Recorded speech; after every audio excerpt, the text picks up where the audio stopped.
Let me tell you a little bit about the controversy between Zack Snyder, Warner Brothers, and how his version of the 2016 Justice League movie finally got released. Our story begins with movie director Zack Snyder, who was hired to make 5 movies by Warner Brothers. The first was Man of Steel. The second was Batman vs. Superman: Dawn of Justice. The third was Justice League. The last 2 were never made. Although both movies made money at the box office, they got a mixed reception, to put it lightly. When Zack Snyder finished an early version of the Justice League movie, the executives hated it because it was the same tone as Batman vs. Superman and Man of Steel, and they were worried that this was going to be the one that would finally make the audience decide that they were not watching any more DC movies. Warner Brothers then mandated that Zack Snyder make his movie only 2 hours long, despite the fact that his early draft movie that he sent them was 3.5 hours long.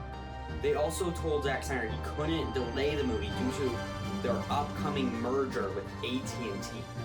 Additionally, Warner Bros. Decided to hire Avengers director Joss Whedon to help reshoot the movie.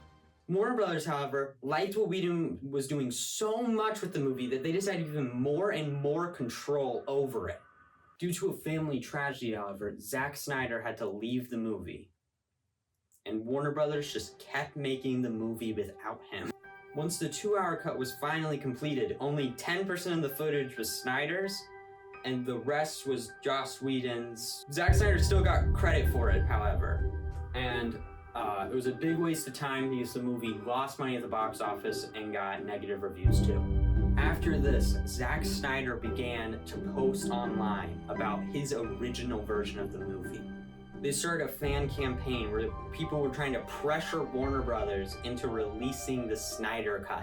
There was a lot of stuff that happened with that I don't have time to go into, but the most important event was when the cast and crew of the Justice League film got involved in trying to promote the release of the Snyder Cut. Warner Brothers decided to start their own streaming service called HBO Max, but it came out in the middle of 2020.